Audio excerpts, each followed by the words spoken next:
तो फ्रेंड्स स्वागत है आपका एक बार फिर से। बहुत बड़ी यहाँ पर अपडेट निकल के आ चुकी है कि 23 मई को यहाँ पे आने वाला है इथेरियम का ETF। और इथेरियम का जो ETF है ना, इसमें आपको बहुत बढ़िया बातें बताने वाला हूँ। नॉलेज मिलने वाली है और नॉलेज मिलेगी तो लाइक कर देना यार। खतरनाक वीडियो होने वाली है, मस्त वाली। पूरा डिटेल में आपको समझा दूंगा भाई क्या चल रहा है इथेरियम के ऊपर, क्या होने वाला है आने वाले टाइम में। देखो, सबसे पहले इथेरियम की जो ETF अप्रूवल की जो डेट है ना, ये है 23 मई 2024। इसमें क्या हो रखा है, बहुत सारे इथेरियम की जो स्पॉट ETF वाली कंपनी है ना, जिन्होंने इथेरियम के लिए स्पॉट ETF फाइल करा हुआ है, उसमें से जैसे एक तो वैनड्रैक है, ठीक है, और भी बहुत सारी है यार, आर्क है, वैनड्रैक है, बहुत सारी जिन्होंने इथेरियम का जो स्पॉट ETF है ना, उसके लिए यहाँ पे अप्रूवल दिया हुआ है। और SEC इस पर 23 मई को जो है डिसीजन लेगा कि भैया इथेरियम का ETF अप्रूव करना है नहीं करना। अब होगा या नहीं होगा, इसके बारे में भी अपन आगे डिस्कस है ना पूरा करने वाले हैं मस्त तरीके से। लेकिन अगर मैं आपको बताऊँ ना, हाल फिलहाल में क्या SEC का जो रुख रहा है ना इथेरियम की तरफ, वो पूरा यहाँ पे साफ आपके सामने लिखा हुआ है कि भैया जो SEC का जो करंट मूड है ना इथेरियम को अप्रूव करने के लिए US के अंदर, वो थोड़ा पेसिमिस्टिक है। यानी SEC चाहता ही नहीं कि भैया इथेरियम का ETF अप्रूव ना हो, और वह क्यों नहीं चाहता उसके बारे में अपन डिस्कस भी करने वाले हैं। लेकिन देखो, यहाँ पर सिंपल से अभी तक जितने भी कुछ डिस्कशन हुआ है ना इथेरियम का ETF लेके SEC के साथ, वो भी वन साइडेड रहा है। वन साइडेड का मतलब है कि अभी SEC सीधा जीता है, इथेरियम का स्पॉट ETF को अभी मौका ही नहीं मिला है। SEC चाहता ही नहीं है, और SEC सारे अभी तक है ना छोटी मोटी डिस्कशन होती रहती है ना, उसमें SEC ही आगे रहा है अभी तक कि भैया इथेरियम का स्पॉट ETF नहीं करना है तो नहीं करना है, जो जोड़ लगा लो, लगाना है तुमको, नहीं करूँगा तो नहीं करूँगा। समझ रहे हो, ये चीज़ रही है। अब यहाँ पर आप देखोगे ना, तो बिटकॉइन की अगर बात करूँ ना, तो बिटकॉइन का ETF अप्रूव होने में कितना टाइम लगा था, अगर आपको पता हो तो बढ़िया बात है, नहीं पता हो तो मैं आपको बता दूं कि बिटकॉइन का ETF अप्रूव होने में लगभग लग गए 5 साल। पहली बार बिटकॉइन का जो ये बात आई थी कि भाई ETF भी होता है कुछ बिटकॉइन के अंदर, ये बात आई थी 2018 के अंदर। उस टाइम पे 2018 के अंदर बिटकॉइन का ETF अप्रूवल के लिए SEC में भेजा था, लेकिन SEC ने बहा दिया था कि भैया नहीं करूँगा अप्रूव, जो करना है कर लो, ठीक है ना। अब आप सोचो 2018 से लेकर अभी तक 2023, तब जाके यहाँ पर बिटकॉइन का जो ETF है ना ये अप्रूव हुआ था। अब तो बहुत सारे हांगकॉन्ग में अप्रूव हो गया, लेकिन कितना टाइम लग गया था, 5 साल से भी ज़्यादा का टाइम लगा था बिटकॉइन का ETF यहाँ पर अप्रूव होने में। तो क्या आपको लगता है कि इथेरियम का ETF एक ही बार में अप्रूव हो जाएगा?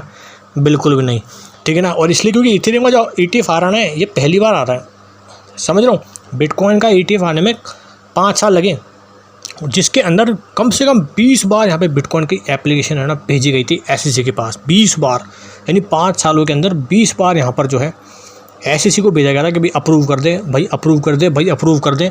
ऐसे करते करते करते 20वीं बार जाके यहाँ पे कुछ हुआ और बिटकॉइन का ETF अप्रूव हुआ। उसके बाद बिटकॉइन की प्राइस ने भी शूट अप मारा, मार्च के अंदर ऑल टाइम हाई ब्रेक करा, ठीक है ना। तो ये चीज़ें हैं, अगर आप देखोगे ना तो ये चीज़ देख के आपको पता चल जाएगा एक बार में तो अप्रूव होना नहीं है इथेरियम का ETF।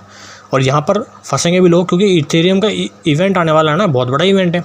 अभी लोग, हो सकता है मार्केट भी ऊपर चल रहा है ये सोच के कि भैया इथेरियम का ETF आने वाला है, अप्रूव होगा, अप्रूव होगा, अप्रूव होगा।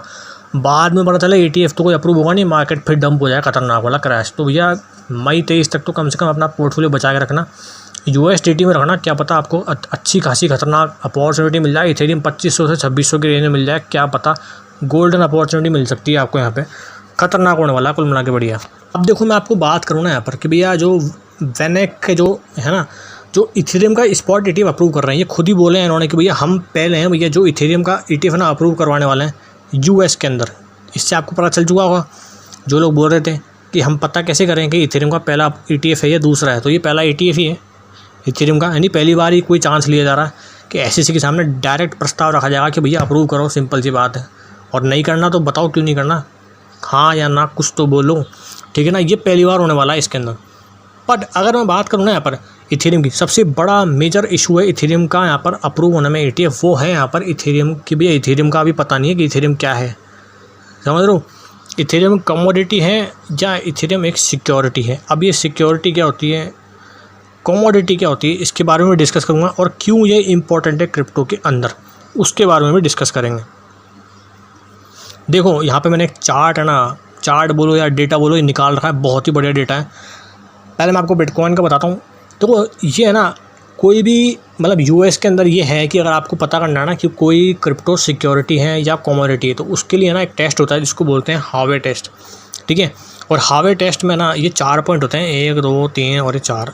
जो क्रिप्टो इन चारों पॉइंट को अगर सेटिस्फाई कर लेता है ना तो वो हावे टेस्ट के अंदर आ जाता है और फिर वो सिक्योरिटी कंसिडर कर लिया जाता है SEC के द्वारा। अभी सिक्योरिटी क्या होती है और कमोडिटी क्या होती है वो मैं आपको आगे बताने वाला हूँ। बिटकॉइन की अगर बात करें ना, देखो पहला जो अगर मैं बात करूँ ना, पहला पॉइंट है वो ये है कि ये बता रहा हूँ मैं आपको कि कौन सा क्रिप्टो सिक्योरिटी में है, ठीक है।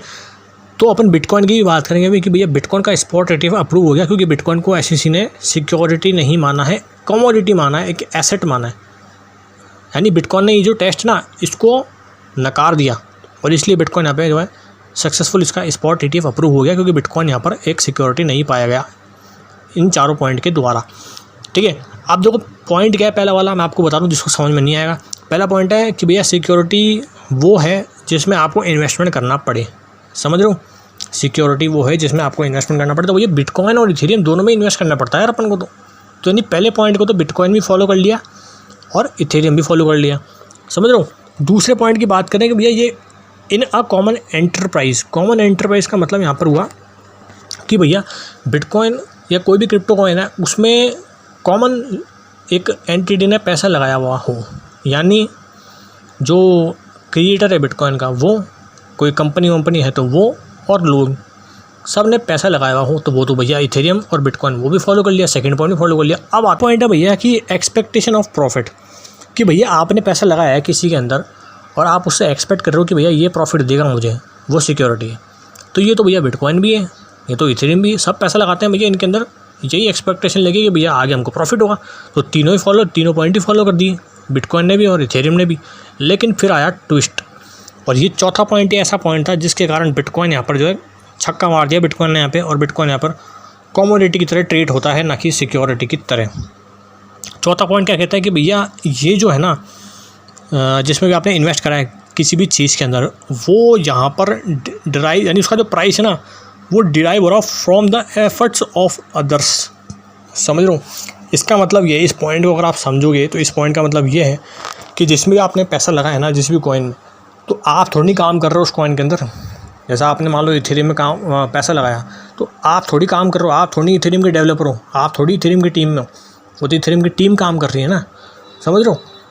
तो यहाँ पर अगर आपने किसी में पैसा लगाया और आप काम नहीं कर रहे हो, सामने वाला काम कर रहा है जिसमें आपने पैसा लगाया, तो वो सिक्योरिटी हो जाएगी, और यहीं पे इथेरियम फंस गया और यहीं पे बिटकॉइन आगे निकल गया, समझ रहे हो। क्योंकि बिटकॉइन की कोई टीम थोड़ी है, थोड़ा दिमाग लगाना, बिटकॉइन की कोई टीम थोड़ी है, बिटकॉइन की तो बस क्रिएटर थे सतोशी नाकामोटो, उसके बाद क्या हुआ कोई अता पता नहीं है।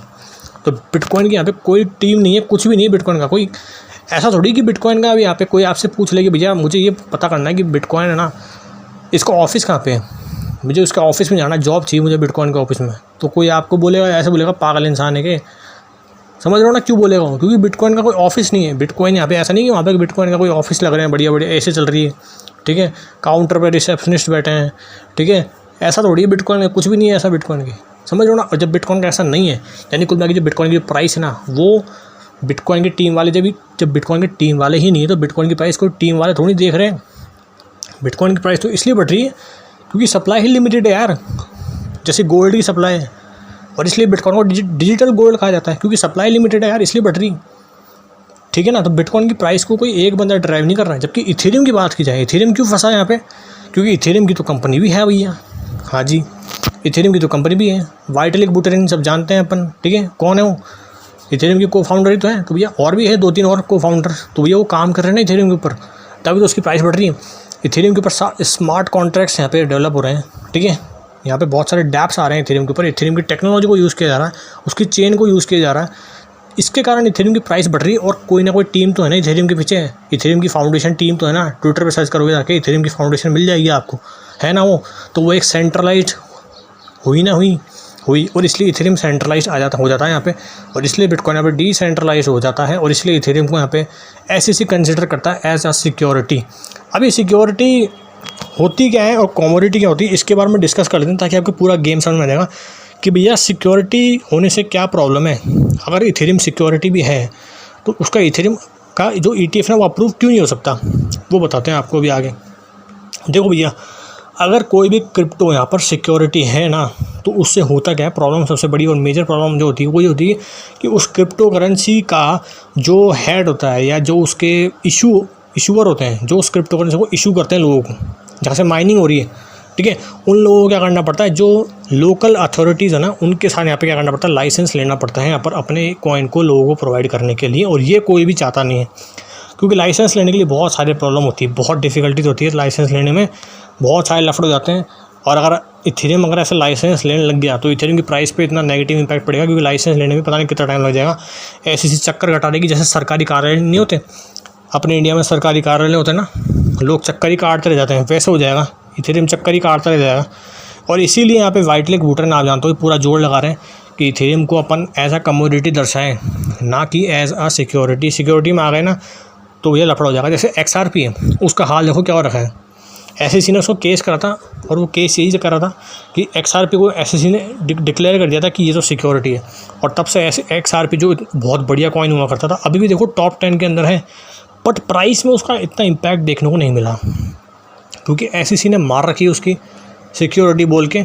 और SEC और XRP का केस अभी भी चल रहा है, उसका कोई वो नहीं आया अभी तक, और इसी कारण XRP का प्राइस भी नहीं बढ़ा, वरना कम से कम $3 से $5 के बीच में XRP होता है अभी। और सोचो, अगर इसीलिए इथेरियम का ये जो स्पॉट ETF वाला है काफ़ी इंपॉर्टेंट है, क्योंकि अगर SEC ने इसको सिक्योरिटी बोल दिया ना तो इथेरियम की जो प्राइस है ना उस पर एक नेगेटिव इम्पैक्ट अपन को देखने को ज़रूर मिलेगा। और ये एक ऐसा एक वो होगा, एक इवेंट जिससे इथेरियम की जो प्राइस है ना वो नेगेटिव में जा सकती है, ठीक है ना। इसलिए सबकी नज़र अभी इथेरियम के ऊपर ही यहाँ पे कि इसका स्पॉट ETF में क्या रहता है। हालांकि जैसे हमने देखा है अभी कि बिटकॉइन का अप्रूव होने में कितना टाइम लग गया, तो इथेरियम का भी एक बार तो अप्रूव होगा नहीं। और इसलिए बोल रहा हूँ मैं, इथेरियम में आपको एक अपॉर्चुनिटी मिल सकती है। कोई भी नेगेटिव न्यूज़ आई इथेरियम के अंदर तो $200, $300, $400, $500 डंप इसलिए आराम से इथेरियम में अपन एक्सपेक्ट कर सकते हैं, और जहाँ पर बाइंग अपॉर्चुनिटी बहुत अच्छी बन सकती है फ्यूचर में लॉन्ग टर्म के लिए। सबसे मेन रीज़न है ना, फिर लोग क्या करते हैं, इसलिए डाओ बनाते हैं।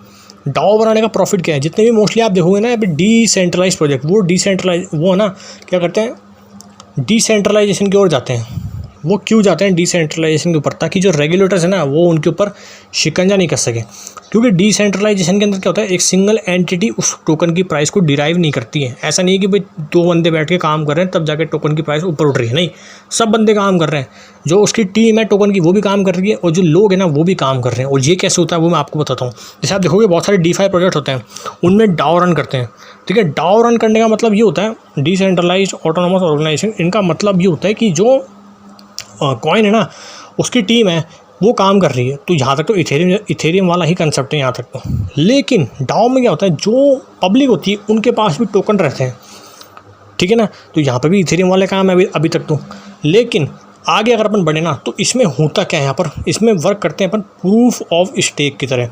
तो इसमें क्या होता है, यहाँ पर जो प्रोजेक्ट है या जो कॉइन है, ठीक है, उसमें टीम काम कर रही है, उसमें पब्लिक भी काम कर रही है। पब्लिक कैसे काम कर रही है, पब्लिक के पास होते हैं टोकन्स, और मान लो जो क्या बोलते हैं कॉइन है, तो उस कॉइन के अंदर फ्यूचर में क्या डेवलपमेंट करना है ना, उसके लिए जो कॉइन की टीम है ना वो पोल्स चलाती है अपनी वेबसाइट के ऊपर, है ना। वो वोटिंग करवाती है अपनी वेबसाइट के ऊपर कि पब्लिक आप बताओ कि हम ना अपने कॉइन में फ्यूचर में क्या डेवलपमेंट करें, क्या इसके अंदर ये चीज़ करें, क्या इसके अंदर B चीज़ करें, क्या इसके अंदर C चीज़ करें, या क्या इसके अंदर D चीज़ करें। ऐसे बहुत सारे ऑप्शंस होते हैं। अब उसमें क्या होता है, बहुत सारे पब्लिक के पास टोकन्स होते हैं। तो पब्लिक क्या करती है, अगर आपको वोटिंग में पार्टिसिपेट करना है, आप चाहते हो भैया इस कॉइन में ये होना चाहिए, तो आपको लोग क्या करना पड़ेगा, आपको उसके टोकन बाय करने पड़ेंगे पहले, ठीक है। और फिर जब आप टोकन बाय कर लोगे, उनकी वेबसाइट पे जाओगे, तो आप तभी वोट कर पाओगे जब आपके पास कुछ सफिशिएंट अमाउंट के टोकन होने चाहिए। वो लिमिट होती है कुछ, हर कॉइन की अपनी अपनी होती है कि भाई इतना मिनिमम आपके पास टोकन होना चाहिए, तभी आप वहाँ पे वोट कर सकते हो। अब वहाँ पर क्या होगा, जिसके पास ज़्यादा टोकन होंगे ना तो वो वोट करेगा, ठीक है, और उसके वोट को ज़्यादा जो है प्रेफरेंस मिलेगी, ठीक है ना। और उसके अकॉर्डिंग फिर कॉइन के फ्यूचर में काम होगा। जैसे मान लो 60% वोटिंग आ गई, ये कॉइन में ये काम होना चाहिए, ठीक है ना। और जो 60% वोटिंग आई ना वो उन लोगों के और सही है जिनके पास टोकन्स की होल्डिंग काफ़ी ज़्यादा है। तो जो कॉइन है ना वो उसी फील्ड में काम करेगा जिस फील्ड में ज़्यादा वोटिंग आई। इससे क्या होगा, एक पर्टिकुलर एंटिटी ना ये कॉइन की प्राइस को डिराइव नहीं करेगी, ठीक है। इथेरियम में क्या होता है, कोई वोटिंग नहीं हो रही है, कुछ भी नहीं हो रहा, ठीक है, ओनली जो टीम है ना वही काम कर रही है, ठीक है। तो जो कॉइन की प्राइस है ना वो इम्पैक्ट किसकी वजह से हो रही है, टीम की वजह से हो रही है ना। जबकि जो DeFi वाले प्रोजेक्ट्स होते हैं जो अपना डाओ चलाते हैं, इनमें क्या हो रहा है, टीम तो चला ही रही है, टीम तो काम कर ही रही है, पर यहाँ पे वोटिंग भी हो रही है पब्लिक के द्वारा, यानी पब्लिक भी एक्टिवली पार्टिसिपेट कर रही है उस कॉइन की प्राइस को इंक्रीज़ करने में। और यहाँ पर क्या होता है, फिर जो कॉइन होता है ना वो सिक्योरिटी हट के वो कमोडिटी में आ जाता है। और जब वो कमोडिटी में आ जाता है तो फिर आप जानते हो फिर उसको रजिस्टर नहीं करना पड़ता रेगुलेटर के साथ और वो आराम से काम कर सकता है बिना किसी झंझट के। फ्यूचर में हो सकता है इथेरियम ना ये भी कुछ ऐसा कर दें, डाओ वोटिंग ऐसा कुछ लिया है जिससे यहाँ पर जो पब्लिक है ना उसका भी एक्टिवली पार्टिसिपेशन बन जाए यहाँ पर, और फिर इथेरियम भी जो कमोडिटी में आ जाए बजाय सिक्योरिटी के। लेकिन हाल फिलहाल तो देखना होगा कि 23 मई को क्या होता है, पूरा चांसेस यहाँ पर रिजेक्ट होने के।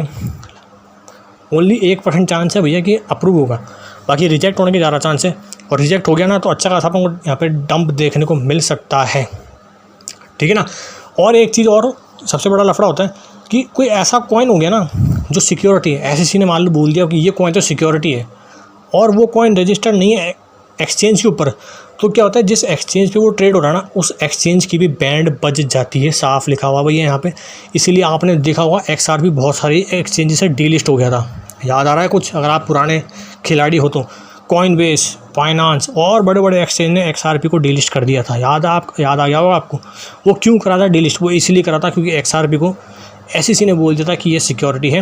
अब इस कॉइन को अगर कोई अपने एक्सचेंज पर ट्रेड करवाएगा तो उस एक्सचेंज की भी बैंड बजेगी क्योंकि आप SEC के अगेंस्ट जा रहे हो। मैंने आपको ऑलरेडी बोल दिया है, किसी देश ने कोई रूल बना दिया है, उस देश के रूल के अगेंस्ट आप जाओगे तो आप कितने बड़े इंसान हो आपको घुटना देखना ही पड़ेगा, आज नहीं तो कल। और इसलिए बहुत सारे एक्सचेंज ने XRP को डिलिस्ट कर दिया था, ठीक है ना। और लेकिन आज फिर भी XRP थोड़ी वापस बढ़िया काम कर रहा है वापस अभी भी, लेकिन जब तक इसको कमोडिटी में नहीं आ जाता इथेरियम ये सब चीज़ें तब तक भैया लफड़ा ही लफड़ा है, ठीक है ना। तो ये थी वीडियो, होप आपको वीडियो अच्छी लगेगी, कुछ ज्ञान मिला होगा, बढ़िया वाला ज्ञान मिला हो तो लाइक कर देना। ऐसी और डिटेल में और वीडियो आपके लिए लाने की पूरी कोशिश करूँगा। मिलते हैं नेक्स्ट वीडियो में।